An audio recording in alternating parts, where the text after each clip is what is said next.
سلام عرض میکنم خدمت بیننده‌های عزیز. توی این ویدیو در خدمت مسیح قربانی هستیم، رئیس کمیته تجهیزات فدراسیون تنیس روی میز جمهوری اسلامی ایران.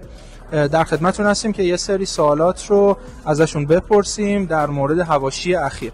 آقای قربانی، تا جایی که من میدونم شما رزومه اجرایی و ورزشی خیلی خوبی توی این زمینه دارید. یه مختصر خودتون رو معرفی میکنید بیننده‌های ما با شما آشنا بشن؟ خب به نام خدا، عرض سلام و ادب و احترام خدمت شما، تیم محبوب و پر افتخار لوزی و تمامی بینندگان عزیزی که این مصاحبه رو تماشا میکنن و دوستای پینگ پونگی خوبمون. خب من مسیح قربانی هستم، رئیس کمیته تجهیزات فدراسیون تنیس روی میز. از سوابق اجراییم دبیر انجمن تنیس روی میز وزارت علوم، مشاور عالی هیئت مازندران و همچنین عضو هیئت رئیسه انجمن تنیس روی میز فدراسیون کارگری، دبیر سازمان لیگ فدراسیون کارگری و در قسمت فنی هم آخرین مقامی که تونستم کسب کنم قهرمان مسابقات شرکت‌های جهان تو کاتانیای ایتالیا در سال 2024، مربی بین المللی تنیس روی میز و مدرس دوره‌های مربیگری و همچنین داور بین المللی هستم. در خدمتتونم. امیدوارم که به هر حال بتونیم یه مسابقه خیلی خوبی داشته باشیم و یه سری روشنگری‌ها رو انجام بدیم. اولین بخش رو با میزای نوشاد فدراسیون شروع می‌کنیم. آقای قربانی، بی زحمت یه توضیح راجع به میزای نوشاد میدید؟ اصلا چی شد که فدراسیون میزای نوشاد رو به بازار داد؟ یه توضیح کلی بهمون بدید ممنون میشیم.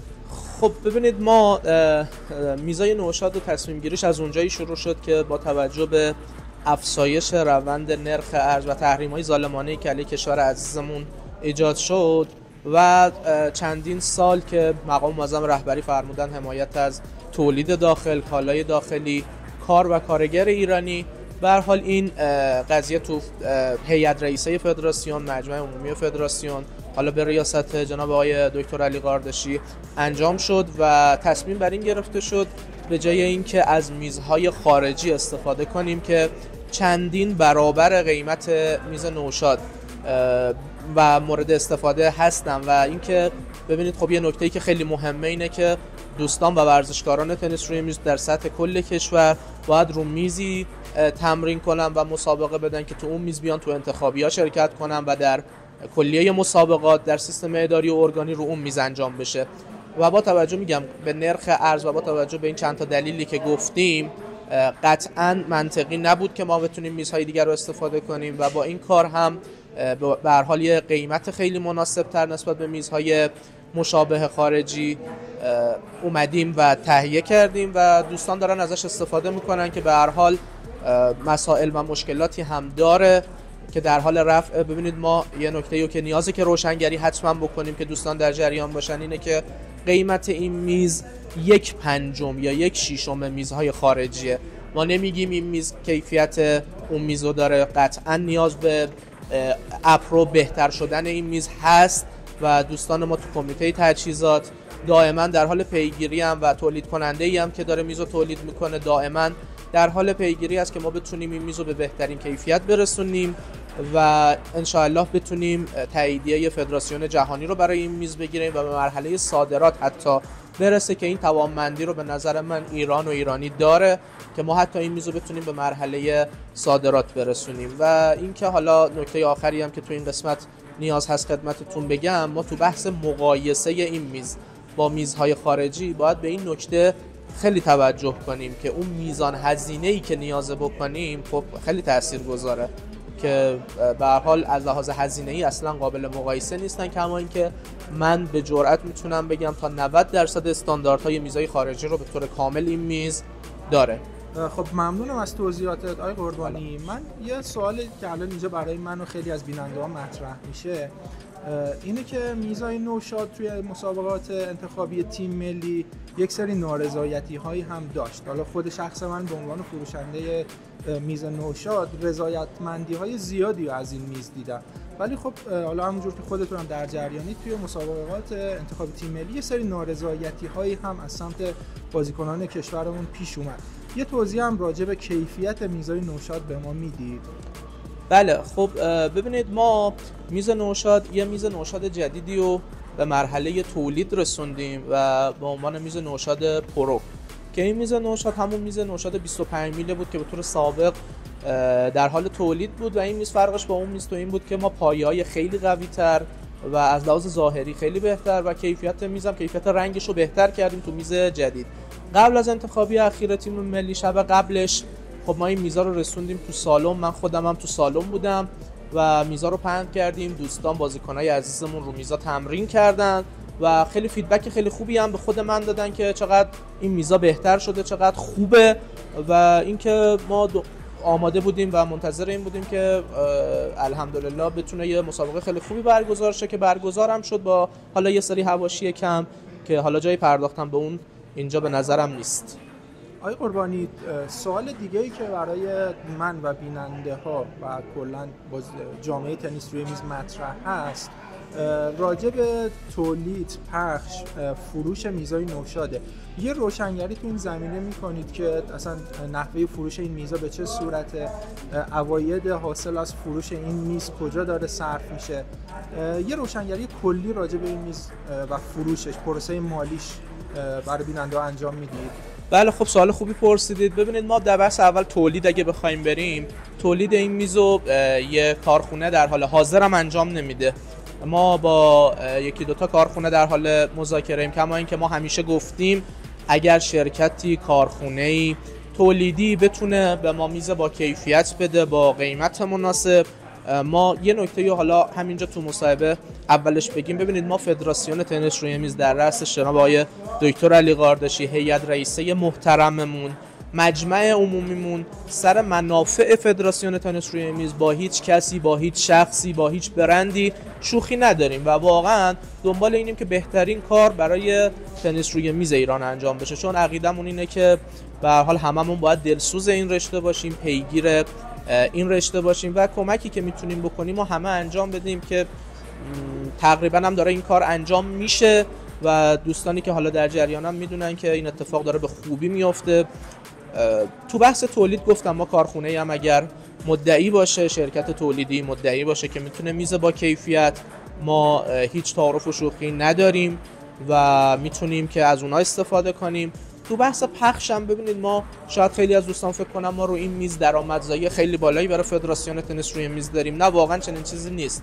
هدف فدراسیون تنیس روی میز تو بحث این میز بیشتر میگم بحث اجرای فرمایشات مقام معظم رهبری بوده و از اون طرف هم حمایت از تولید داخل، کار و کارگر ایرانی بوده و ما تونستیم به هیئت‌های زیادی رو در حد استان و شهرستان‌های مختلف، خیلی اینایی که میگم تعدادشون خیلی زیاده، تعداد زیادی رو بتونیم به هر حال بازسازی میز و تجهیزات انجام بدیم با یه قیمت و سوبسید خیلی مناسبی و اون عواید و فروش میز نوشاد که در حد حالا بیرون از سیستم هیئت‌ها هست همش به حساب فدراسیون تنیس روی میز عوایدش میره و به حال تو تنیس روی میز کشورمون هزینه میشه. ممنونم از توضیحات خوبتون آقای قربانی راجع به میزادادیش. خب من برای اینکه ویدیو طولانی نشه مبحث بعدی رو شروع میکنم. یه توضیح کلی راجع به توپای فدراسیون به خصوص توپ استگی که الان یه سری نارضایتی راجع به قیمت این توپ هستم به ما میدید؟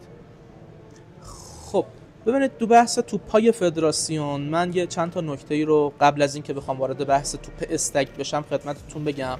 ببینید تو فدراسیون تنیس روی میز از زمان آقای دکتر قاردشی ما چندین برند متفاوت مسئولیت تأمین توپ فدراسیون به عنوان حالا اسپانسر رو داشتن که ما تو این قراردادها با برندایی که کار میکنیم، حالا بخوام مثلا نام ببرم، ما از برند دونیک استفاده کردیم، از برند باترفلای استفاده کردیم، از برند شاوفا استفاده کردیم، از برند نیتاکو استفاده کردیم، دبل فیش استفاده کردیم و در حال حاضر به توپ استگ رسیدیم که حالا من یه سری جوایی که حالا راه افتاده قطعاً و طبیعتاً بحث فنی نیست، یه جورایی میخوان عملکرد فدراسیون رو یه سری از دوستان زیر سوال ببرن که اون اصلا قابل بحث نیست و حالا نکته فنی که قابل بحث رو من خدمتتون توضیح میدم. در هر دوره‌ای که توپ فدراسیون انتخاب شده اون افراد تأمین کننده توپ چون فدراسیون که میدونید مستقیم وارد کننده توپی نیست، فدراسیون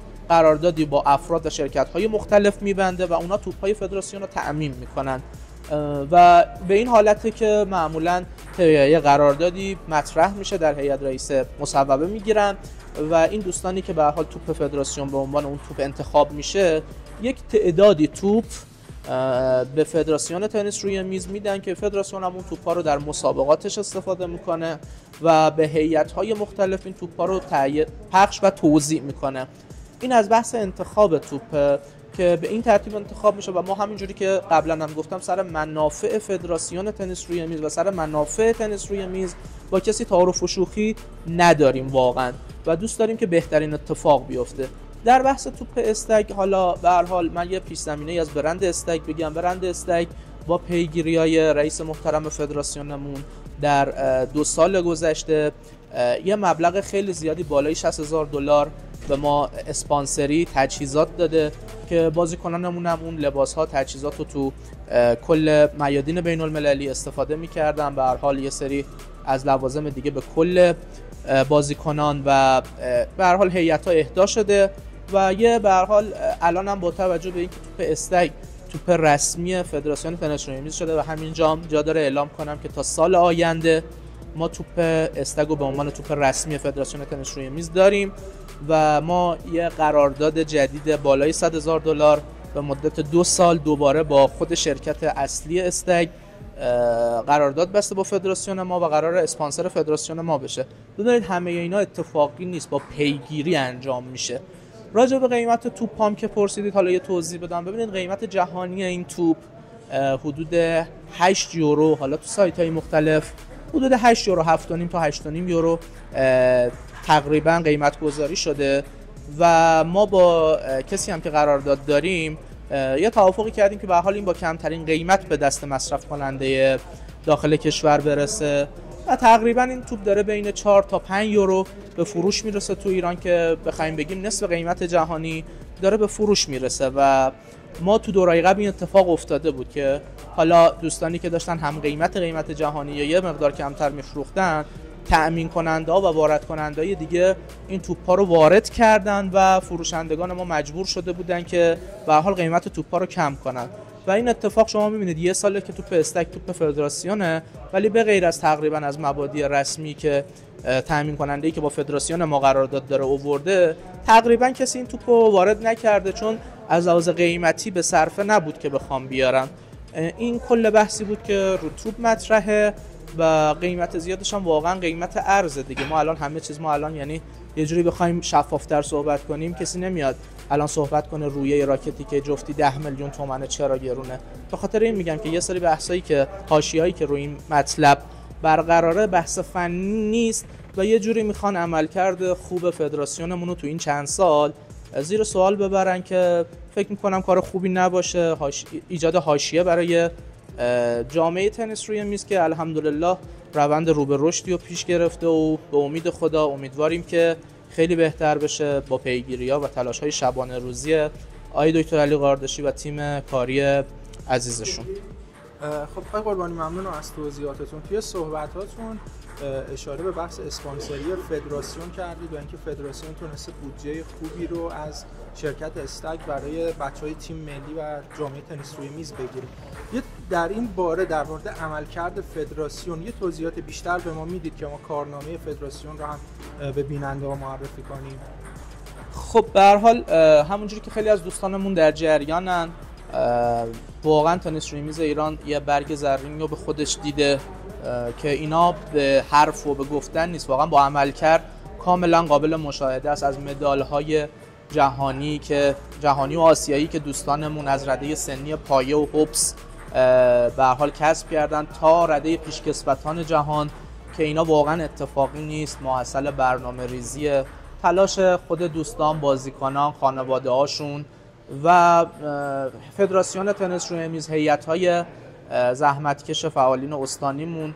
اینا همه دست به دست هم میده که این اتفاقات تاریخی رقم بخوره که مدال دوبل برادران عالمیان تو بازی‌های آسیایی، مدال برنز بنیامین فرجی عزیز تو آخرین مسابقات جهانی که داشتیم، همشون ببینید اینا افتخاراتیه که به هر حال واقعا ما قبلا اینا رو نداشتیم، قهرمانی پیشکسوت‌های جهانمون که مدالایی که کسب شده. به هر حال اینا افتخارات ورزشی و در حال بازی. از لحاظ عناوین و کرسیایی که ما در اختیار گرفتیم تو کنفدراسیون آسیا، اینا تا حالا نبوده. ما چند تا رئیس کمیته و عضو کمیته رو داریم. تعداد داورای بین المللیمون کاملا روند رو به رشدش قابل ملاحظه است. حالا من عدد و ارقامو دقیق نمیگم چون تو اون حوزه فعالیت دقیقم نیست، نمیخوام عدد دقیق بگم، ولی این عددها کاملا قابل ملاحظه است که دوستان میتونن سرچ کنن، به دست بیارن در بحث داوری، در بحث مربیگری، در بحث تولید و به هر حال ارتقاء مدارک مربیگری مربیای عزیزمون. همش به هر حال محصل کار تیمی، زحمت شبانه روزی و در رأس اون آقای دکتر علی قاردشی که حالا واقعا من جا داره ازشون تقدیر و تشکر کنم. خودشون از جنس این رشته و از جنس این ورزشن و همه چیزو برای فدراسیون تنیس روی میز میخوان. یعنی واقعا ایشون از ساعت 7 صبح که آدم میره تو فدراسیون تنیس روی میز حضور داره تا 12 شب هم دوستان میبیننشون که این کاری هم که انجام میدن به هر حال بر حسب وظیفه شاید نباشه، دلیه و همه جوره در حال زحمت کشیدن برای ارتقا و اطلاع پرچم مقدسمون تو همه میادین جهانی از همه لحاظ هستن. بسیارم عالی. منم به نوبه خودم از آقای قاردشی و کل بچهای دستن در کار فدراسیون بابت زحماتشون قدردانی میکنم و دم بچهای تیم ملی، برادران عالمیان، آقای فرجی، آقای خدایی و سایر بازیکنای تیم ملی، به علل خصوص خانومامون با اون همه محدودیت‌ها واقعا جا داره ازشون تشکر کنم. واسه اینکه مصاحبه‌ام طولانی نشه، من آخرین سوال رو اجازه بدید که راجع به هیئت تهران بپرسم. آقای قربانی چی شد؟ هیئت تهران آخرش به کجا رسید؟ یه توضیح کلی هم راجع به هیئت تهران به ما میدید؟ راجع به بحث هیئت تهران ببینید تا جایی که من در جریانم به هر حال یه گروهی که حالا هم کارنامه مدیریتی قوی، کارنامه فنی قوی و به هر حال از پینگ‌پنگی‌های قوی و به نام کشورن، در پایان دوره دوم هیئت تهران، رئیس محترم هیئت تهران تصمیم گرفتن که به هر حال بیان جلو و فعالیت کنن و در رأی‌گیری و شرایط رأی‌گیری با توجه به رأی اعضای مجمع انتخاب بشن و سکاندار هیئت تهران بشن. خب به هر حال آقای قاردشی هم که دلسوز این رشته است، پیگیر این قضیه هستن که بشه این انتخابات به بهترین نحو با کمترین حاشیه برگزار بشه که در حال حاضر مدیر کل محترم استان تهران جناب دکتر جوادی اولین معرفی رو برای آقای قاردشی انجام دادن. اولین معرفی سرپرست آقای قاردشی به دلایلی قبول نکردن و الان منتظر این هستیم که نفر دوم رو با نامه معرفی کنن که هنوز این کار انجام نشده و یه جورایی هیئت تهران در حال حاضر در بلا تکلیفی به سر میبره که این برای جامعه تنیس روی میز استان تهران به نظرم خیلی مثبت نیست و میتونه پیگیری بیشتر انجام بشه که به هر حال تعیین تکلیف بشه و اون کار خوبی که قراره انجام بشه که ما امیدواریم که اون اتفاق خوب بیفته و هیئت تهران در مسیر رشد قرار بگیره. ممنون از شما، تیم خوبتون، بینندگان عزیز این مصاحبه. به هر حال ما تو کمیته تجهیزات فدراسیون تنیس روی میز به تنهایی یه سری کار رو انجام ندادیم. یه تیم قوی، اعضای کمیتمون که جا داره حالا بخوام اسم ببرم ازشون تقدیر و تشکر کنم، آقای علیرضا نصیری عزیز، آقای صالح ملکی، آقای حامد فوری. به هر حال این دوستان دارن زحمت میکشن، کمک میکنن، مشورت میدن و دوستان مختلف هم اگه تونستن پیشنهادی داشته باشن، انتقادی داشته باشن، ما با جان و دل پذیراییم و به هر حال هممون هدفمون پیشرفت تنیس روی میزه. خیلی ممنونم، سلامت باشید، خدا نگهدار. ممنون از شما قربانی. هر کاری انجام دادیم انجام وظیفه بوده. ان شاءالله بازم بتونیم و فرصتی باشه بیشتر بتونیم برای جامعه تنیس روی میز کارهایی رو انجام بدیم. از بیننده‌های عزیزم ممنونم که وقتشون رو در اختیار ما گذاشتن. اگر هر سوالی، پیشنهادی، انتقادی، چیزی دارید زیر همین ویدیو برامون کامنت کنید که ان شاءالله توی ویدیوهای بعدی به اونا هم بپردازیم. ممنونم. خوش، خدا نگهدار. خدا نگهدار.